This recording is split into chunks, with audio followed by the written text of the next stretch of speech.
Forever.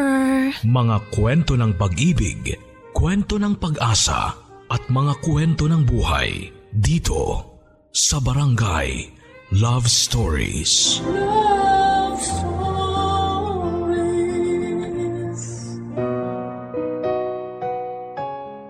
Isa sa mga pinakamasayang parte ng buhay ay ang pagiging bata dahil inosente sila sa maraming bagay. Kaya lang madalas ang pagiging inosente ng isang bata ang nagiging dahilan para sila ay maabuso. Ikaw, may mapait ka bang alaala noong kabataan mo na pilit mong kinakalimutan?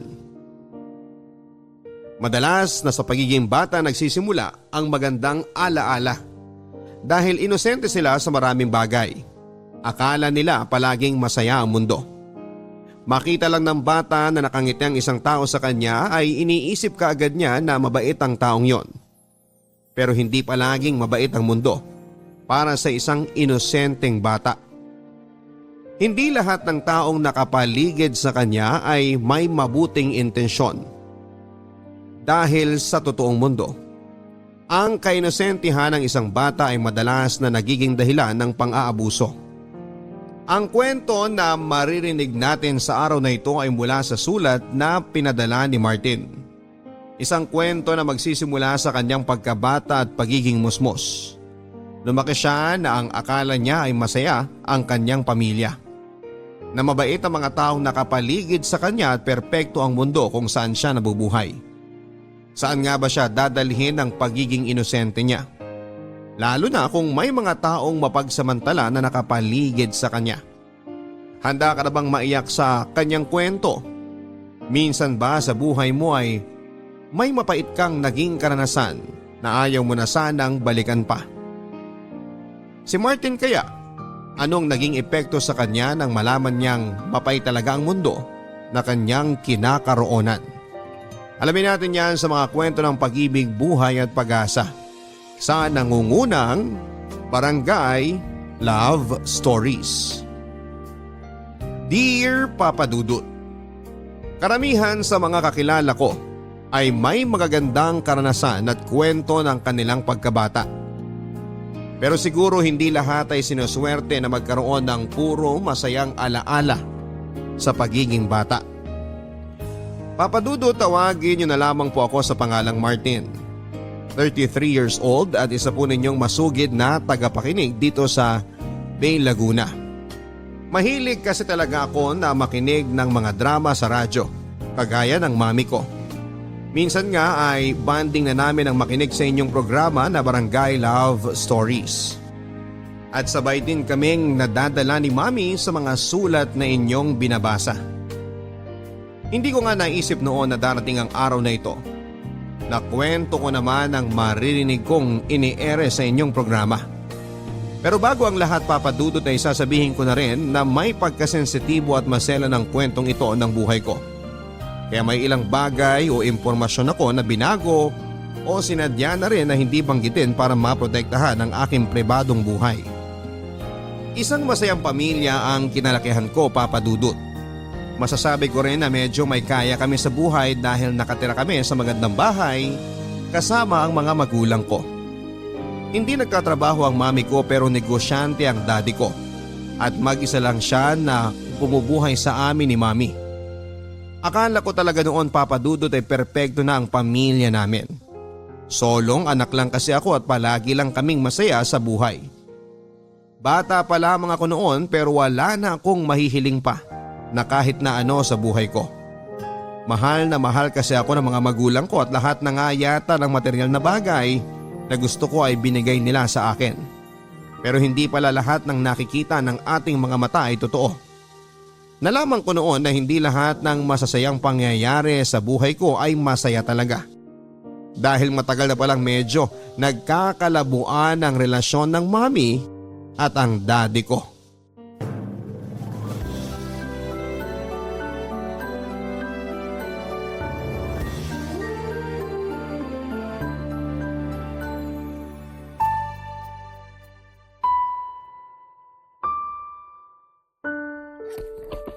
Mami, Ano pong ginagawa niyo?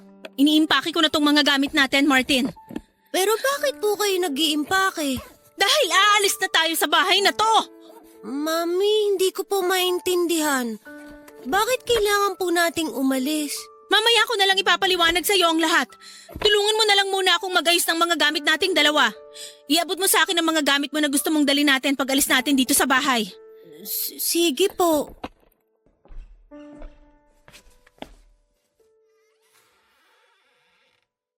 Mami, ito po yung mga pantalon ni Daddy. Hindi kasama yan sa mga iimpake natin na gamit. Ito po ang mga damit niya. Ano ba, Martin? Yung mga damit mo lang ang pinapakuha ko. Gamit lang nating dalawang kailangan kong iimpake ngayon. Pero bakit hindi po natin isasamang gamit ni Daddy? Dahil hindi natin siya kasama sa gagawin natin pag-alis sa bahay na to. Po? Bakit po, Mami?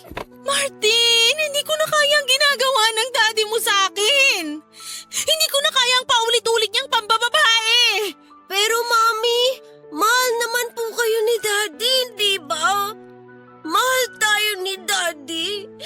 Masaya pa nga tayo na magkakasamang nanood ng sine nung isang araw. Anak, hindi na ako masaya sa daddy mo. Dahil hindi ko na kayang tanggapin ang ginagawa niya sa akin. Ilang ulit ko na siyang nahuhuli na may ibang babae. Ilang ulit ko na rin siyang pinapatawad. Pero hindi na sa pagkakataon na to, Martin. Pero ayoko po na maghiwalay kayo ni Daddy. Ayoko rin naman sana eh. Pero ito ang kailangan.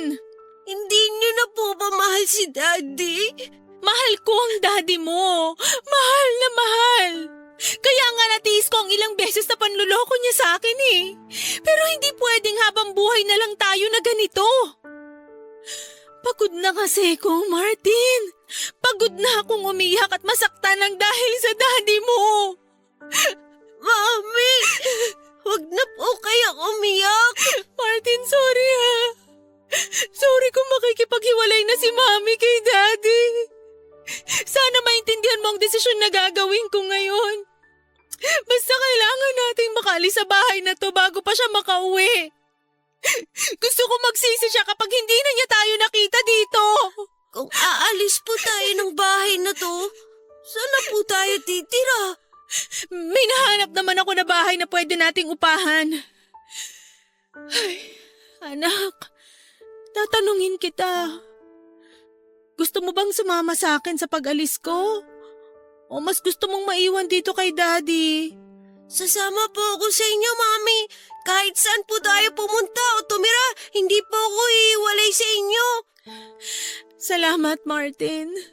Salamat sa pag-intindi mo kay Mami. Ikaw na lang ang meron ako. Kaya salamat talaga, anak.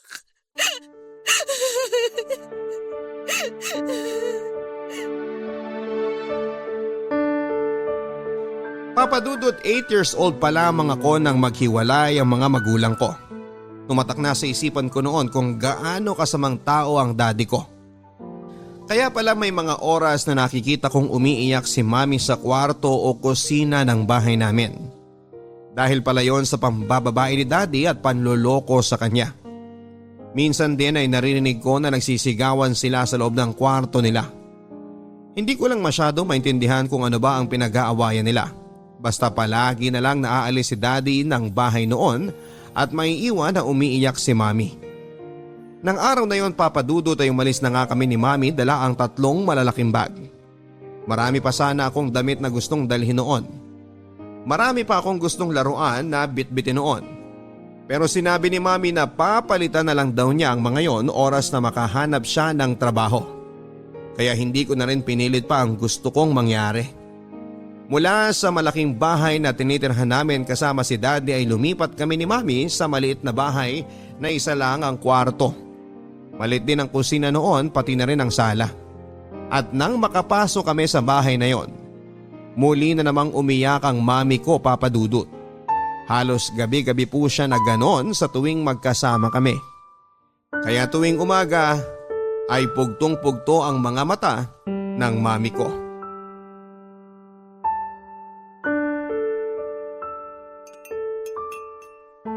Martin, tapos ka na bang kumain dyan? Patapos na po, Mami. Bilisan mo na dyan at malapit na rin akong matapos dito sa pag-aayos ng mga gamit mo. Mami, mga damit ko po ba yung inaayos nyo? Oo, anak. Aalis na po ba tayo sa bahay na to? Babalik na po ba tayo sa malaking bahay natin kasama si Daddy? Ay. Martin, hindi tayo babalik sa bahay na yun. At kahit kailan, hindi na rin tayo babalik pa sa daddy mo. Paano po si Daddy? Hindi ko na rin po ba siya makikita? Hindi naman niya tayo hinahanap eh. Kaya siguro, kailangan masanay na tayong wala na siya sa buhay natin. Mami, hindi na po ba kayo magkakabati ni Daddy? Hindi ko alam, Martin eh. Pero parang malabo na talaga. Akala ko po ba mahal niyo pa rin si Daddy? Pero bakit po ayaw niyo nang bumalik tayo sa bahay? Gustuhin ko man anak, hindi na talaga pwede. Pero bakit nga po? Dahil may ibang babae nang kasama ang daddy mo sa bahay na yun. Nalaman ko yun sa isang kapitbahay natin doon nung minsang tawagan niya ako. Ibig sabihin, Mami, si Daddy po pala talaga ang may kasalanan kung bakit kayo naghiwalay. Kasi hindi niya na po tayo mahal. Hindi ko alam. Siguro ganun na nga. O baka mas mahal niya ang kabit niya. Kasi kung mahal niya tayo ang pipiliin niya. Pero hindi eh. Hindi tayo ang pinili ng daddy mo. Napakasama po talaga ng ugali ni Daddy, Mami. Huwag mong sabihin yan, Martin. Sorry kung sinasabi ko sa'yo ang lahat ng to ngayon kahit hindi mo pa talaga masyadong naiintindihan. Pero ayoko sanang magtanim ka ng galit sa daddy mo. Isipin mo na lang na lumayo siya sa atin dahil may kailangan siyang puntahan kaya hindi natin siya kasama palagi. Opo, Mami. Hindi po ako magagalit kay Daddy. Ang totoo, namimiss ko na talaga siya eh. Namimiss ko na po yung mga oras na magkakasama tayo dati. Kailangan mo nang sanayin ang sarili mo na wala na ang daddy mo. Huwag ka mag-alala. Hinding-hindi ka naman pababayaan ni Mami eh. Pero saan po tayo pupunta ngayon? Bakit niyo po inaayos ulit ang mga gamit natin? Ilang araw pa lang po tayo dito sa tinitira natin. Gamit mo lang ang inaayos ko, Martin. Dahil dun ka muna sa lola mo titira. Malapit naman na ang bakasyon kaya habang pumapasok ka sa school, dun ka muna sa kanila para may nag-aasikaso sa'yo. Susunduin niyo rin naman po ako kaagad, di ba? Ayoko po kasi na mapalayo sa inyo ng matagal. Oo naman, syempre. 1 linggo ka lang doon at tuwing Sabado at Linggo, kasama mo ko dito. Kaya magpapakabait ka kina Lola ha. Huwag ka magpapasaway sa kanila. Opo, susundin ko po ang lahat ng bilin niyo sa akin. Pero Mami, may tanong po ako. Ano yun, Martin? Broken family na po ba ang tawag sa atin? Ay, oo anak. Pero ito ang tatandaan mo. Gagawin ko talaga ang lahat para maging isang mabuting magulang sa'yo. Ipaparamdam ko sa'yo na sapat na ang pagmamahal ko para hindi mo hanapin ang daddy mo.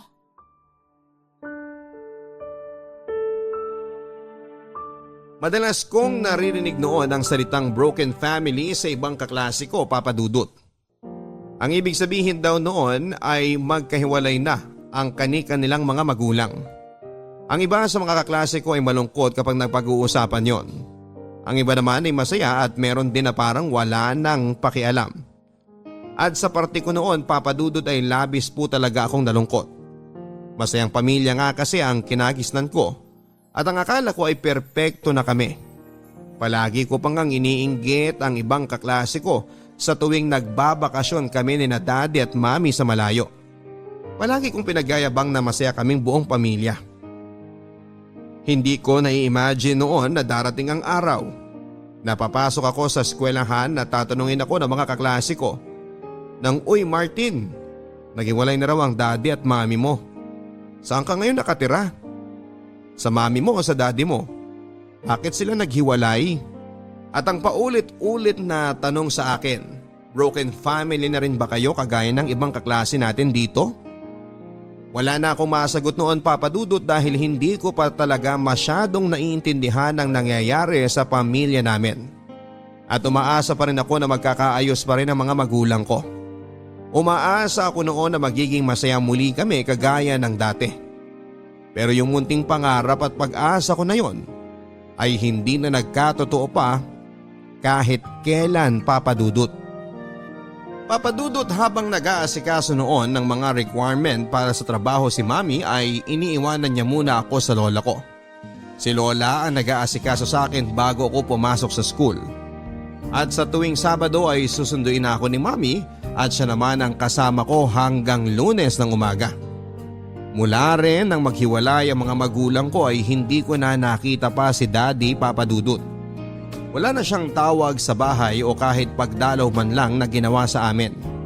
Hindi ako sigurado kung hindi niya na lang ba alam kung saan kami nakatira o baka naman hindi lang talaga niya gusto na makita kami. Dahil hindi na talaga siya nag-effort na hanapin pa kami. Paminsan-minsan ay nakikita ko pa rin si Mami na umiiyak. Madalas ay tinatago niya yon sa akin. Naririnig ko na lamang siya na umiiyak sa loob ng banyo o kaya ay sa may kusina ng bahay. Alam ko na ayaw niyang ipakita sa akin na mahina siya. Kaya pilit na lang niyang sinasarili ang lahat ng sakit na nararamdaman niya nang dahil kay Daddy. Nang maging bakasyon na sa school namin ay sakto namang kailangan ni Lola nang umuwi sa probinsya nila. May trabaho na noon si Mami pero ayaw niyang maiwan ako na mag-isa sa bahay. Kaya naghanap siya ng ibang kamag-anak namin kung saan ay pwede akong ihabilin habang nasa trabaho pa siya.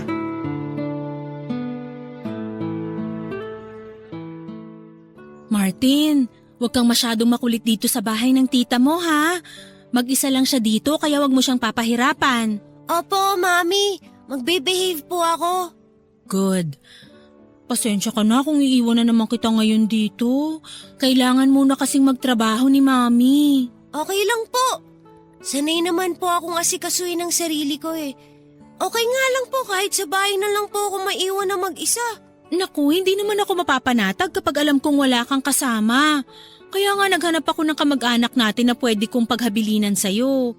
Mabuti na lang at nandito lang din pala malapit sa atin ang tita Aida mo. Kahit papano may makakasama ka sa buong maghapon. Nakilala ko na po ba siya, Mami? Oo, pero 3 years old ka pa lang noon kaya siguro hindi mo siya masyadong naaalala. At teka nga, bakit parang ang tagal namang lumabas ng bahay ng tita mo? Pindutin ko nga ulit itong doorbell. Ayan, palabas na rin siguro yon. Mabuti na lang at maaga kitang inihatid ngayon dito, Martin, dahil hindi ako malilate sa trabaho ko. Mami, pasulubong ko po mamaya ah. Oo naman anak, hindi ko kakalimutan yun. Irene, ikaw na pala yan. Good morning, Aida! Magandang umaga rin. Sorry kung ngayon ko lang kayo napagbuksan ng gate ha. Naliligo kasi ako kanina eh. Ayos lang, huwag ka mag-alala. Ito nga palang anak ko na si Martin. Martin, ito si Tita Aida mo. Good morning po, Tita Aida. Good morning din sa'yo, Martin. Naku, ang laki-laki mo na palang bata. Parang dati lang ang liit mo tsaka ang taba-taba. Aida, iiwanan ko na muna dito sa si Martin pero susunduin ko rin siya mamaya pagkatapos ng trabaho ko. Ay, walang problema. Kahit nga 1 linggo mo pa siyang iwan dito sa akin, ayos lang. Alam mo naman na wala akong ibang kasama dito sa bahay. Kaya nga ikaw kagad ang naisipan kong pakisiyuan eh. Sige alis na ako kasi kailangan ko na rin pumasok sa trabaho. Martin, yung mga billing ko sa'yo, wag mong kakalimutan. Huwag kang magpapasaway dito sa bahay ni Tita Aida, okay? Opo, Mami. Hindi po ako magpapasaway dito. O sige na, bye anak! Ingat po kayo. Bye po. O Irene, ingat ka ha. Halika na Martin, pasok na tayo sa loob. Sige po. Ilang taon ka na nga ulit? 8 years old po. Pero malapit na rin po ako mag 9 years old this year. Ang laking bata mo pala talaga. Magna 9 years old ka pa lang pero ang tangkad mo na. Naku, sisiguraduhin ko na mag-enjoy ka sa bawat pagstay mo dito sa bahay ko. Papadudot malaki ang bahay ni na Tita Aida. Marami at magaganda rin ang gamit niya sa loob ng bahay niya. Malaki ang refrigerator, TV at malakas ang aircon kahit sa sala. Maasikaso rin po siya sa akin kaya naman sa mga unang araw ng pamamalagi ko doon ay nag-enjoy talaga ako kagaya ng sinabi niya. Marami rin kasi siyang pagkain o mga junk food na inihanda para sa akin. Pinapanood niya rin ako ng mga pelikula at hinayaan na maglaro ng mga games sa computer. Kaya nga noong sunduin ako ni Mami kinagabihan ay parang ayoko nang umuwi pa. Pero syempre ayoko naman na malungkot si Mami mag-isa sa bahay, kaya sumama na rin ako.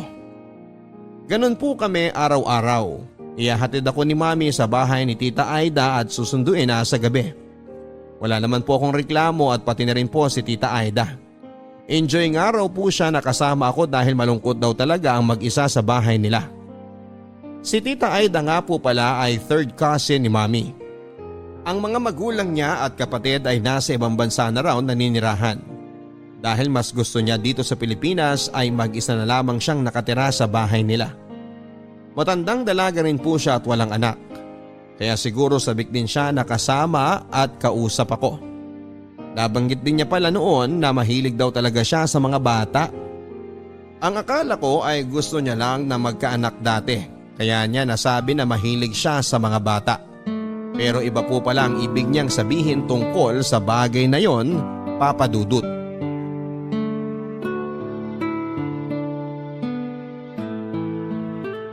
Ano, sigurado ka ba na hindi ka man lang magkakape bago ka umalis, Irene? Oo, Aida. Baka kasi matraffic pa ako papunta sa trabaho ko. Okay, sige, ikaw ang bahala. Pasensya na uli sa abala ngayon. Huwag ka mag-alala, matatapos na naman na ang bakasyon ni na Martin. Ano ka ba? Hindi abala sa akin si Martin. Natutuwa nga ako at may kasakasama ako dito sa bahay eh. Basta makakabawi rin ako sa'yo lalo na at mabilis akong naregular sa trabaho ko. Huwag mo isipin ang pagbawi na yan. Pagbutihin mo na lang ang pagtatrabaho mo para mapabuti na rin ulit ang buhay niyo ng anak mo.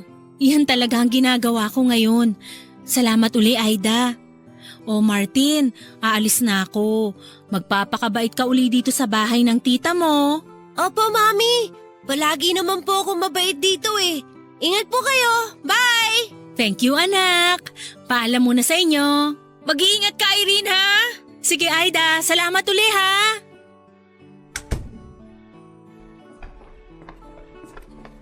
Gusto mo bang kumain muna, Martin? Hindi po. Busog pa po ako. Nag-almusal po kasi kami ni Mami kanina bago umalis ng bahay. Okay, pero anong gusto mong gawin ngayon habang naglilinis ako ng bahay? Gusto ko po sanang mag-computer game. Ay teka, alam mo may naisip ako na pwede nating gawin ngayon. Bago ka mag-computer game, bubuksan ko muna tong TV at may ipapanood ako sa'yo. Horror movie po ba ulit yan? Yung huling pinanood niyo po na pelikula sa akin?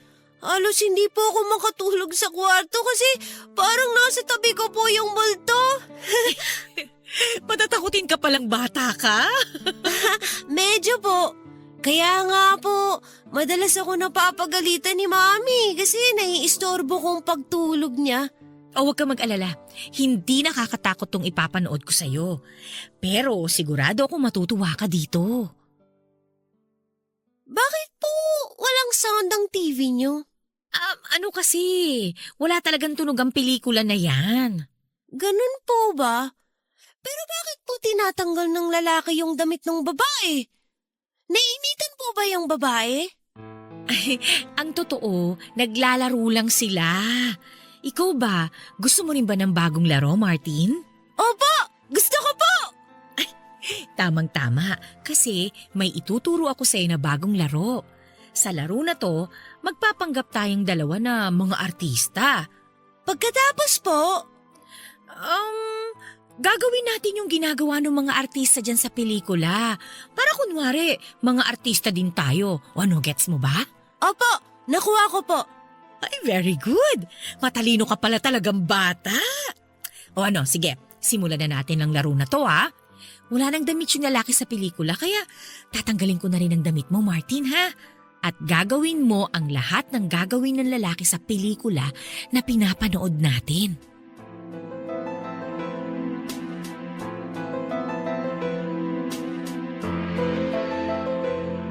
Papadudot, isa akong batang inosente na wala pang masyadong alam tungkol sa bagay na pinapagawa sa akin ni Tita Aida ng mga oras na yon. Nang sabihin niya na kailangan niyang makita ang katawan ko ay nahiya pa talaga ako noon kaya umayaw ako. Pero nakumbinsi niya rin ako na pumayag nang sabihin niya na walang masama na makita niya ang katawan ko kasi lalaki naman ako at tita ko siya. Wala raw pong masama sa ginagawa namin ng mga oras na yon. At yun na nga ang pinaniwalaan ko. Kagaya ng sinabi niya ay ginawa namin ang lahat ng ginagawa ng mga artista sa video na nasa TV. Umarte kami na parang mga artista. At yun po ang pinakaunang beses na nagkaroon ako ng experience. Kakaiba sa pakiramdam na hindi ko maipaliwanag. Bata pa lamang ako noon pero may kung anong kiliti na akong naramdaman. Ang sabi ni Tita Aida ay normal lang daw yon. Normal lang ang mag-init at makiliti sa ganong klase ng laro. At dahil mas matanda nga po siya at tita ko siya, pinaniwalaan ko ang lahat ng mga sinabi niya na ang ginagawa namin ay normal at isang klase lang ng laro, Papadudot. Papadudot, bago dumating si Mami sa bahay para sunduin ako ay pinagbitaw ako ni Tita Aida ng isang pangako na wala akong sino man na pagsasabihan ng ginawa naming dalawa, lalong lalo na raw kay Mami. Tinatanong ko siya kung bakit hindi yun pwedeng ikwento kay Mami. Ang sabi niya ay parte raw ng laro namin ang pagtatago ng sikreto. Doon daw masusubo kung pwede niya ba akong pagkatiwalaan ng iba niyang mga sikreto. At kapag sinabi ko sa ibang tao ang ginawa namin, talo na raw ako sa laro namin. Siyempre pumayag naman ako na ilihim ang lahat. Ayoko yatang matalo sa isang game. Kaya nangako ako kay Tita Aida na wala akong sino man na pagsasabihan sa ginawa namin. Naulit pa ng ilang beses noon ang laro namin ni Tita Aida, Papadudot. Marami siyang video na pinapanood sa akin at lahat ng yon ay ginagawa o ginagaya namin. May mga oras din na may pinapagawa siya sa akin na wala sa video. At dahil payat ang pangangatawan ko at may kalakihan siyang babae ay medyo nahihirapan ako sa kung ano man ang pinapagawa niya. Ayoko nang banggitin pa kung ano man ang mga bagay na yon. Dahil sa totoo lang ay masyado nang maselan para ikwento ang buong detalye. Basta halos araw-araw na kaming naglalaro ni Tita Aida, Papadudot. Kamusta ka dyan sa bahay ng tita mo, Martin? Maayos naman po ako dito. Kayo po, kumain na po ba kayo ng tanghalian? Oo, tapos na. Kaya nga naisipan kitang tawagan ngayong lunch break ko. Ano nga palang ginagawa mo kanina bago ako tumawag? Naglalaro lang po sa computer ni Tita Aida. Naku, mukhang nawiwili ka sa paglalaro mo dyan Oo nga po eh. Ito po kasi yung madalas namin na nilalaro ni Daddy dati. Namimiss mo ba siya, anak? Hindi na po masyado. Kasi nandyan na po kayo palagi, tsaka si Tita Aida. Mabuti naman kung ganon. O sige na, Martin, ibababa ko na rin tong tawag at babalik na ako sa trabaho. Gusto niyo po ba makausap muna si Tita Aida? Hindi na at baka magtagal pa ang tsikahan naming dalawa. O sige na, bye Martin! Bye po, Mami! Martin, tapos na ba kayo mag-usap ng mami mo? Opo. O sige, ubusin mo na tong kinakain mo at titingnan ko lang kung sino nagdo-doorbell ha. Sige po, Tita Aida.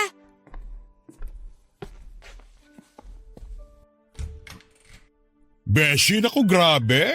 Ang ginit-ginit sa labas. Ikaw na pala yan, Lando. Halika, pasok ka. Salamat. Summer na talaga kasi iba na ang tirik ng araw ngayon.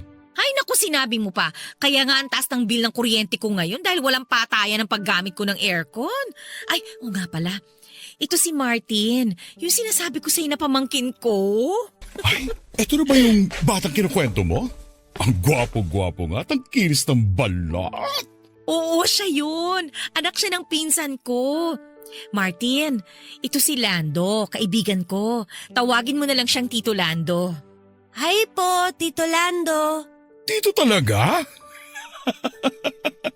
Pero hello din sa'yo, Martin. Ang gwapo-gwapo mong bata. Napakagalang naman pala nitong pamangkin mo, Aida. Ay nako, hindi lang magalang yan. Napakamasunurin din. Ay, bet ko yan. Excited na tuloy ako sa gagawin nating tatlo mamaya. Tita Aida, ano po yung sinasabi ni Tito Lando na gagawin natin mamaya? Maglalaro ulit tayo. Yung palagi nating nilalaro na nagpapanggap tayong mga artista. Pero medyo ibang laro naman ang gagawin natin. Dahil hindi ka na artista mamaya, magiging model ka naman, Martin. Talaga po? Oo! Nakikita mo ba itong malaking camera ko? Kukunan kita ng maraming litrato at sisiguraduhin ko na gwapo ka talaga dito. Naku, papisil nga sa braso mo. Kay bata-bata mo pa, lusog na nito mga braso mo. Sigurado ko na hindi lang tong braso mo malusog sa'yo. Malalaman mo yan mamaya. At panigurado na ikaw mismo mapapagod sa galing ng batang ito. Pak na pak ka dyan, Mars. Papadudod, sa totoo lang ay medyo nakakatakot talaga ang itsura ni Tito Lando nang makilala ko siya. Matangkad siya, medyo malaki ang pangangatawan, malaki ang ilong at mga mata. Makapal din ang mga labi niya at nang ngumiti siya ay nakita ko ang medyo bulok niyang mga ngipin. May hawak siyang camera noon at parang excited na excited sa laro na sinasabi ni Tita Aida. At dahil bata pa lang ako noon at inosente ay na-excite din ako. At buong maghapon nga kami na nagkulong sa kwarto. Ang unang pinagawa nila sa akin ay pinaghubad nila ako at kinuna ng mga litrato sa iba't ibang posisyon at sulok ng kwarto. May ginawa rin sila sa katawan ko na hindi ko maintindihan. At may pinagawa sa akin si Tito Lando na mas malala sa mga pinapagawa sa akin ni Tita Aida. 3 beses atang naulit ang pangmumulestya sa akin ni Tito Lando at madalas ay solo siya sa pang-aabuso sa akin, Papa Dudut. Palagi rin kasi siya sa bahay ni Tita Aida pero hindi siya nagpapakita sa mami ko.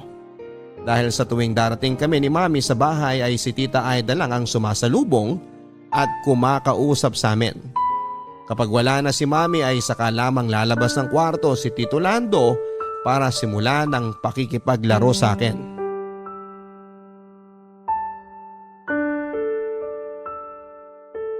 Gusto mo bang kumain muna, Martin? Busog pa po ako, Tita Aida. Ang bilis umalis ng mami mo kanina. May hinahabol po yata siyang meeting kaya nagmamadali na siya eh. Oo nga pala, Martin. Wala ngayon dito si Tito Lando kaya dalawa lang muna tayong maglalaro, ha? Sa loob din po ba ulit ng kwarto? Sa ano ba gusto? Dito na lang po siguro sa sala para po mas maluwag. Medyo nahihirapan po kasi akong kumilos doon kapag nasa ibabaw ko na po kayo eh. O sige, dito na lang tayo sa sala. Ipi-play ko na ulit ang bagong pelikula dito sa TV na gagayahin natin, ha? Sige po, Tita Aida. O ayan. Huhubarin ko na tong damit mo, ha, Martin? Isusunod ko na kagad tong pantalon mo. Galingan mo sa laro natin, ha? Ay, maghuhubad na rin ako. Ay, buti bukas yung pinto. Diyos ko! Anong ginagawa mo sa anak ko? At bakit may bastos na palabas sa TV mo? Mami, naglalaro lang po kami ni Tita Aida. Bakit po kayo bumalik? Naglalaro! Eh halos hubot-hubad ka na, Martin! Sabi po kasi ni Tita Aida, kailangan daw po na wala akong suot na kahit na ano dito sa laro namin. Anong klaseng laro naman yan? At ikaw, Aida! Bakit naka-brat panty ka lang dyan? Irene, nagbibiruan lang naman kami ng anak mo. Nagbibiruan? O minamolestya mo na ang anak ko? Aida, napaka-baboy mo! Layuan mo ka ang anak ko! Mami, wag po kayo magalit kay Tita Aida. Naglalaro lang po talaga kaming dalawa. Anak, hindi paglalaro ang ginagawa niyong dalawa.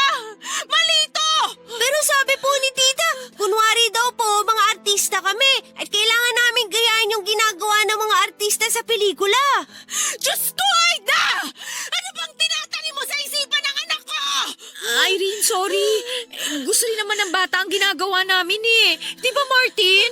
Nag-enjoy ka naman sa paglalaro natin? Gusto niya kasi inosente pa siya at hindi niya alam na mali ito! Mami!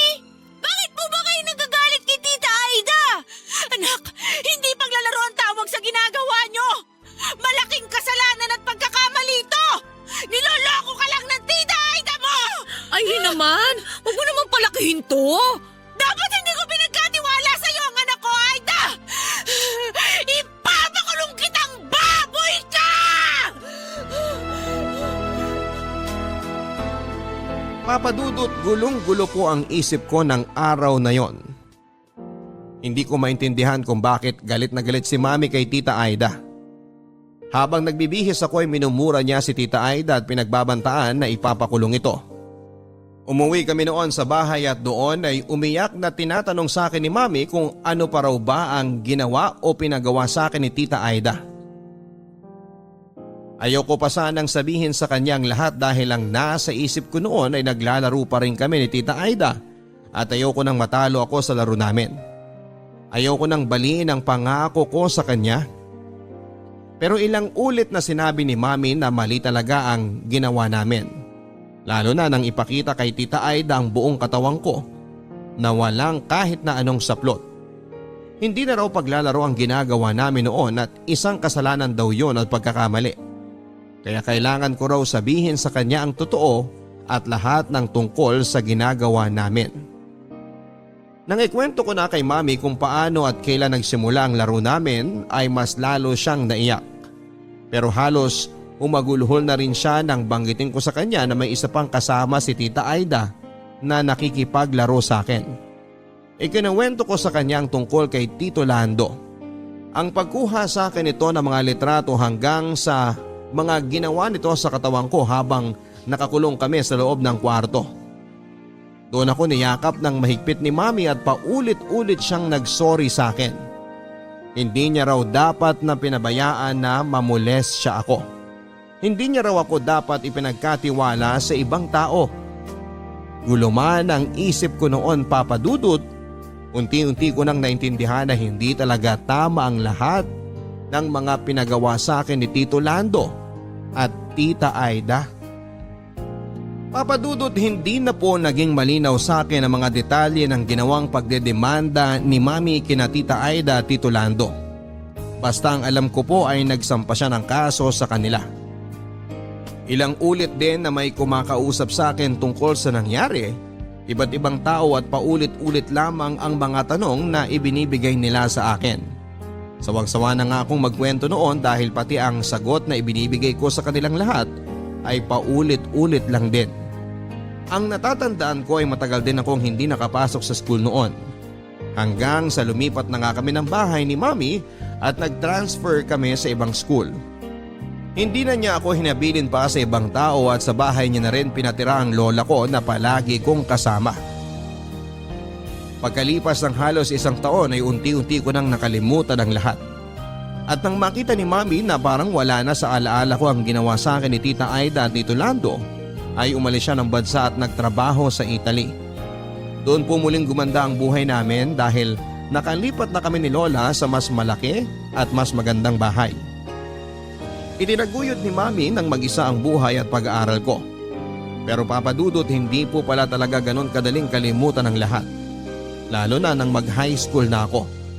At naaalala ko ang mga pinapagawa sa akin ni Tita Aida at ni Tito Lando. Doon ko tuluyang na-realize na mali nga talaga ang lahat ng yon. Nagamit at namolestya ako ng mga taong pinagkatiwalaan ni Mami. At dahil doon, Papadudot, ay nahirapan ako na magtiwala sa ibang tao. Lalo na sa mga babae. Pakiramdam ko noon lahat ng babae sa paligid ko ay gagamitin at lolokohin lang ako. Kaya naman lahat din ng nakarelasyon ko mula college hanggang sa nagtrabaho na ako ay niloko ko at sinaktan ko lang din.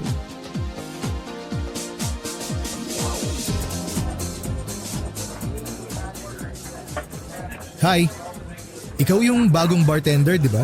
Oo, ako nga. Ang galing mo dun sa back bar. Lalo na yung flare tending mo. Matagal ka na rin bang bartender? Hindi masyado. Ang totoo, itong unang beses na nag-full time ako bilang bartender.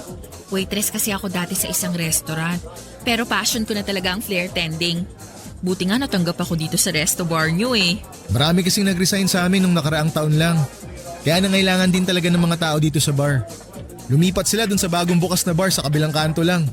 Mas malaki daw kasi yung pasahod ng may-ari ng bar na yun eh. Talaga? Eh ikaw, bakit hindi ka lumipat doon? Hindi ko naman kailangan ng malaking sweldo. Ang gusto ko sa trabaho, yung mababait na boss na para bang pamilya lang ang turing sa mga staff nila. Ang tagal ko na rin dito pero may isang beses, hindi pa ako pinagtaasan ng boses ni na boss. Kalmado lang sila palagi kahit nung nag-uumpisa pa lang ako. Hindi rin sila nagalit kahit ilang bote ng alak ang nabasag ko dahil hindi pa ako magaling mag-flare tend. Mukha naman talaga silang mabait kahit nung ini-interview pa lang nila ako. Oo, mabait talaga sila. Tsaka naikwento ka rin nila sa akin. Talaga? Ano namang kwento nila tungkol sa akin? Na maganda ka raw at bagay daw tayong dalawa. Grabe siya oh. Seryoso ako dun. Sila nga nagsabi sa akin na lapitan kita ngayon eh. Sinabi rin ba nila na bula-bulahin mo ko? Maganda ka naman talaga kasi. Hindi ka na kailangan bulahin. Tsaka totoo yung mga sinasabi ko. Ang galing mo talaga mag-flare tend kanina. Napatulala nga ako sa'yo ng ilang minuto eh. Nako Martin, tigil-tigilan mo nga ako sa pambobola mo na yan. Alam ko na ang mga galawan ng ganyang banat mo. At hindi mo ako madadala sa ganyang salita mo. Wais ako, no? Mukha namang hindi ka talaga mahilig sa bola-bola eh. Baka asado. Pwede pa. Asado? Anong ibig mong sabihin?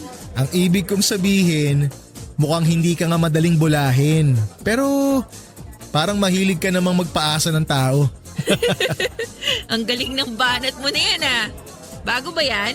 Ngayon ko lang kasi narinig eh. Oo, kanina ko lang naisip habang nakatitig ako sa'yo. Pero sana, huwag mo akong isama dun sa mga papaasahin mo lang ha. Ewan ko sa'yo. Puro ka bola at banat dyan. Ilang beses ko bang sasabihin sa'yo, hindi nga kita binubola. Ay, teka.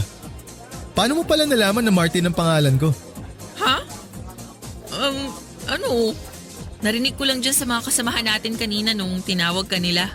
We, talaga? Bakit parang bigla na lang namula ang mga pisngi mo?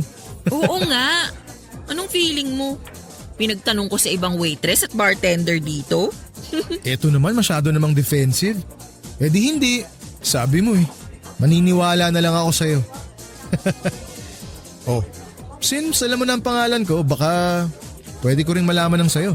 Akala ko ba pinagkwentuhan nyo na ako ni na boss kanina? Hindi ba nila sinabi sa'yo ang pangalan ko?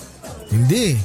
Sabi lang nila may bagong bartender dito sa bar na bagay daw sa akin.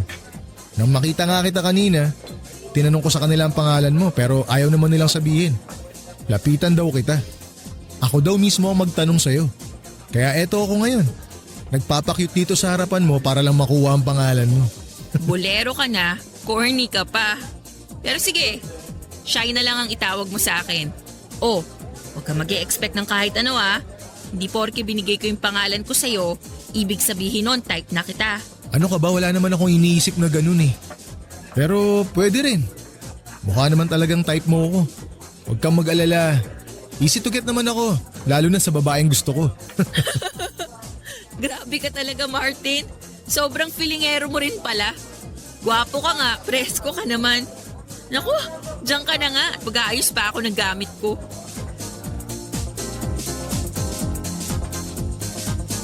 Papadudod si Shai na nga po yata ang pinakamagandang babae na nakilala ko sa tanang buhay ko. Bukod kay Mami. Noong sinabi ko na medyo natulala ako sa kanya habang inihahagis at pinaglalaroan niya ang mga bote ng alak. Hindi yon pambobon lang. Dahil totoo na ilang minuto akong natulala sa magandang mukha niya ng mga oras na yon. Maliit na babae lang siya papadudot. Maputi at makinis ang kutis. Singkit ang mga mata at matangos pa ang ilong. Mukha talaga siyang legit na Koreana sa itsura niya. Pero hindi lang yon ang naging dahilan para lalo akong magkagusto sa kanya. Dahil magkatrabaho kami at matagal na ako sa resto bar na yon, ay kaming dalawa ang pinagpartner ng mga boss namin. Bagay nga daw kasi kaming dalawa dahil pareho kaming maputi at singkitin ang mga mata. Nagkataon naman na single din ako ng mga panahon na yon at talagang type ko si Shai. Nang maging partner nga kami ay mas lalo ko siyang nakilala at nagustuhan. Hindi kasi siya ang tipo ng babae na madalas kong nakikilala at nakakarelasyon noon. Astig pong babae si Shai, Papa Dudut. Malakas siyang uminom ng alak pero hindi siya mabilis na malasing. Magaling din siyang mag-mix ng mga alak, marunong siya mag-ayos ng mga sirang gamit sa bar kagaya ng electric fan o microwave oven. At pati na rin ang mga sirang makina ng kotse o motor ay nagagawa niyang paganahin. Ilan lang yon sa lalong nagpahanga sa akin kay Shai. Pero ang pinaka nagustuhan ko sa kanya ay ang pagiging malambing at maalalahanin niya sa mga nakakasama namin sa trabaho. Mabilis niya tuloy na nakaklose ang halos lahat ng staff sa resto bar na pinagtatrabahuhan namin. Pero syempre binakurang ko na kaagad siya, Papa Dudut. Alam ko naman kasi na gusto niya rin talaga ako at nagpapakipot lang siya nang ligawan ko siya. Nalaman ko rin kasi mula sa ibang katrabaho namin na pinagtanong niya pala talaga ang pangalan ko. Nung unang gabi pa lang niya sa resto bar at nakita niya ako na nagmi-mix ng mga inumin sa bar. Ramdam ko rin na malaki ang pagkagusto niya sa akin kagaya ng nararamdaman ko para sa kanya. Kaya lang, Papa Dudut, ay iba na kasi ang tama ko kay Shai ng mga oras na yon.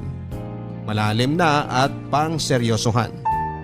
Doon na ako nagsimulang matakot na baka dumating ang oras na masaktan ko siya kagaya ng ginawa ko sa ibang babae. Kaya sinimulan ko na siyang iwasan at ipakita sa kanya na hindi ko talaga siya gusto, Papa Dudut. Oh, Shai. Nandito ka pa pala sa locker room. Bakit hindi ka pa umuwi? Hinihintay kasi kita eh. Bakit mo naman ako hinihintay? Wala naman tayong usapan na magkikita tayo ngayon ha. Hindi rin naman kita tinext. Akala ko lang kasi gusto mong hintayin kita kagaya ng dati. Ay, ikaw ba? Ba't di ka pa umuwi? Sabay kasi kaming uuwi ng bagong waitress dito. Kaya lang, nag-extend siya ng 1 oras kaya maghihintay na lang muna ako. Girlfriend mo na ba siya? Hindi pa. Hindi pa. Ibig sabihin, nililigawan mo na. Wala ka nang pakialam doon. Sige na, alis na ako. Kinuha ko lang talaga tong jacket ko. Ano ba talagang trip mo, Martin? Trip? Anong ibig mong sabihin? Wala ka naman talaga dapat na pakialam sa buhay ko, di ba? Hindi ko obligasyon na i-update ka kung anong oras ako uuwi o kung sino ang kadate ko. Oo. Wala kang obligasyon sa akin. Dahil hindi mo naman ako girlfriend at mas lalong wala tayong relasyon. Ay, tama na nga ang usapang to. Alis na ako. Sandali lang. Dahil hindi pa ako tapos sa mga sinasabi ko. Okay lang naman, Martin, kung ayaw mo na talaga sa akin eh. Pero sana walang iwanan sa ere. Pinaasa mo lang ako, Martin. Pinasakay mo ako at pinaniwala mo na gusto mo ko. Hindi kita pinaasa, Shai. Talaga? Hindi? Anong tawag sa ginagawa mo sa akin ngayon? O baka naman, gawain mo na talaga to. Yung popormahan mo ang mga bagong babae dito sa resto bar, tapos bigla mo nalang iiwanan sa ere. Pwede ba, Shai? Huwag mo nga akong pag-isipan ng ganyan. Ano ang gusto mong isipin ko? Na naglalaro lang tayo? Ano namang tawag sa laro na to?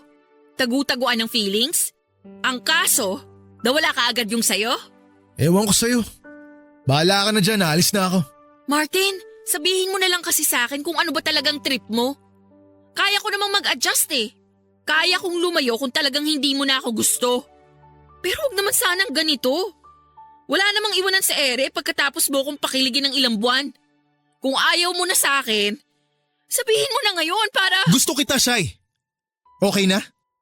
Kaya ginagawa ko ang lahat ng to. Kaya kita iniiwasan. Kasi natatakot ako.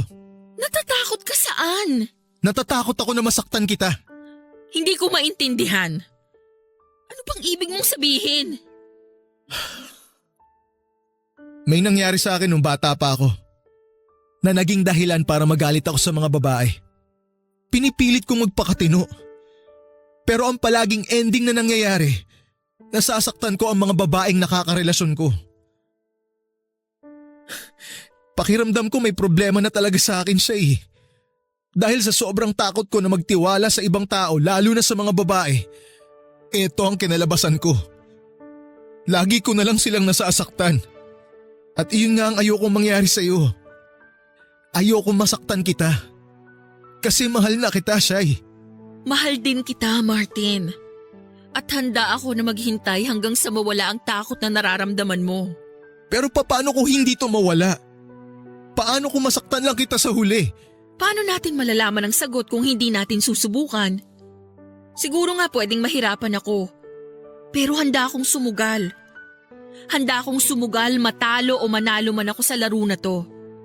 Dahil ang importante naman sa lahat, sinubukan pa rin natin kahit mahirap.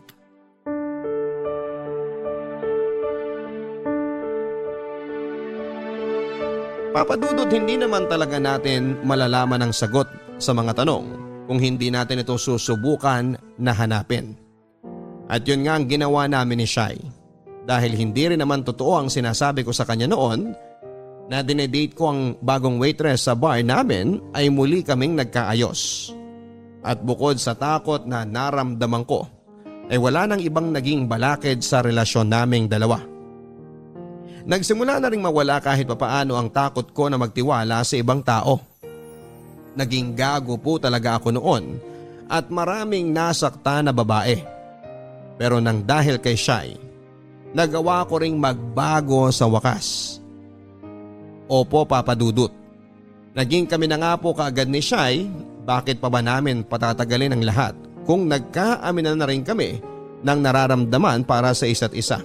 At sa unang buwan pa lamang ng relasyon naming dalawa ay sinabi ko na sa kanya ang lahat ng natatandaan ko tungkol sa nakaraan ko.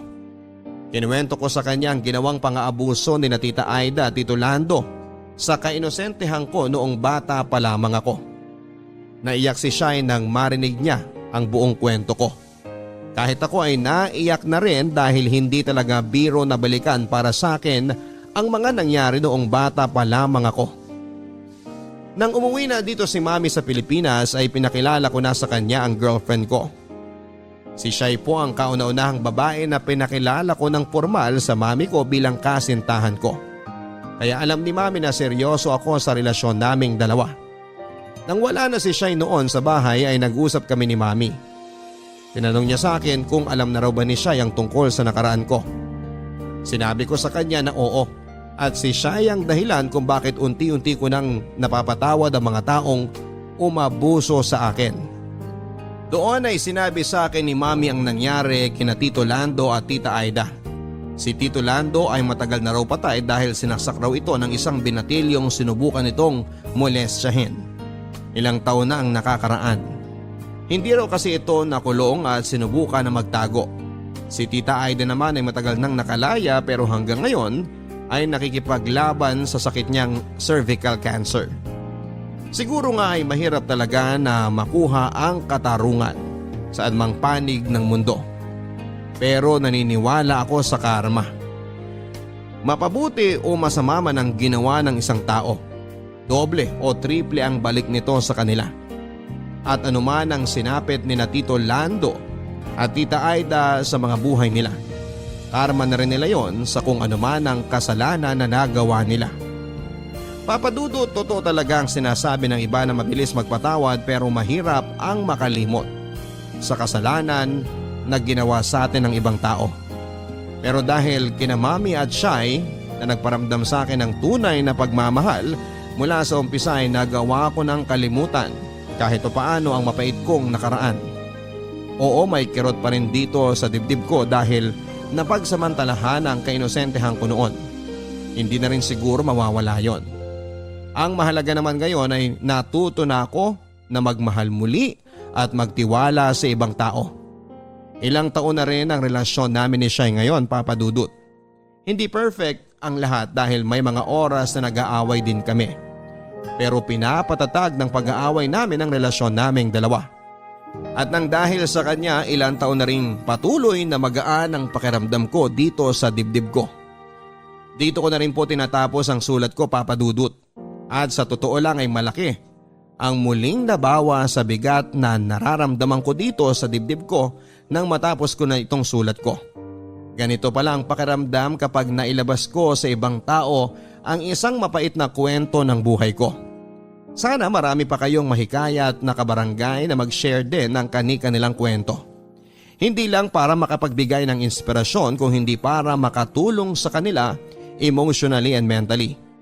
Minsan kasi ay okay din yung nakakapagkwento ka sa ibang tao kahit sa ganitong paraan lang.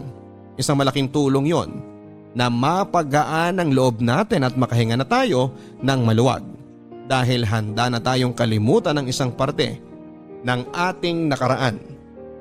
Hanggang dito na lamang ang inyong forever kapuso at kabarangay, Martin. Madalas na naaabuso ang mahihina dahil hindi nila kayang ipaglaban ang kani-kanilang sarili. At napagsasamantalahan naman ng mga inosente na wala pang masyadong alam sa totoong galawan sa mundo. Lahat tayo ay dumadaan sa mga pagsubok ng buhay at ito ang nagpapatatag sa atin bilang isang tao.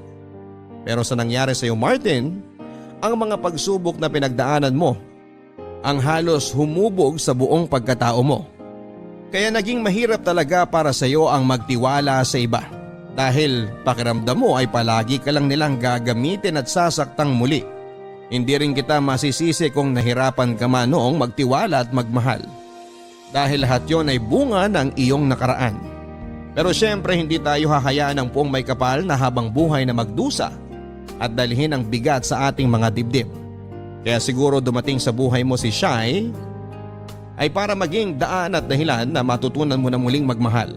Lahat naman ng mga nagiging kasalanan natin ay may nakalaan na kaparusahan. Hindi man sa mundong ito, alam natin na may naghihintay na kapalit sa kasamaan na ginawa ng bawat tao. Mabuti na lang talaga at nagawa mo ring magpatawad. Dahil daan yan para mabilis na maghilom ang malalim na sugat na dulot ng isang masamang alaala. Maraming salamat sa pagbabahagi mo ng kwento kung paano ka natutong tumayo sa gitna ng madilim na kahapon. Sigurado ako na nakapag-iwan ang kwento mo ng inspirasyon para sa karamihan, lalo na sa mga kabarangay natin na dumaan din sa ganoong kabigat na sitwasyon. Dalangin ko na mas lalo ka pang maging matatag sa paglipas ng panahon. Hanggang sa muli, ako po si Papa Dudut sa mga kwento ng pag-ibig, buhay at pag-asa dito sa Barangay Love Stories number 1. Mga kwento ng pag-ibig, kwento ng pag-asa at mga kwento ng buhay dito sa Barangay Love Stories. Love